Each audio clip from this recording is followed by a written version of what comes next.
Le flexitarisme, un régime alimentaire qui gagne du terrain.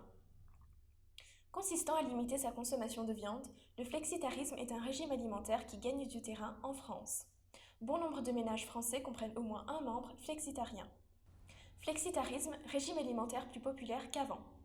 Alors que de plus en plus de personnes soutiennent la cause animale, Kantar World Panel constate que nombreux sont ceux qui préfèrent adopter le flexitarisme, soit un type très prisé de régime alimentaire. Pour preuve, en 2019, on dénombre 35,4% de foyers avec au moins un membre flexitarien, contre seulement 25% en 2015. Le flexitarien a une consommation réduite de protéines animales. Selon cette étude, dans 55,4% des cas, de nombreuses personnes issues d'une même famille essayent de limiter leur consommation de viande et d'autres formes de protéines animales dans le cadre d'un tel régime alimentaire.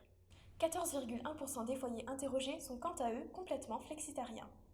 Pourquoi les gens deviennent-ils flexitariens? Le premier motif qui pousse les gens à se tourner vers le flexitarisme est la santé. En effet, 58% d'entre eux estiment que les protéines animales portent préjudice à leur bien-être. 33% des participants à ce sondage disent, eux, qu'ils consomment moins de chair parce qu'ils sont contre la maltraitance des animaux. Un mode d'alimentation porté par les jeunes. Le flexitarisme, c'est surtout une affaire de jeunes.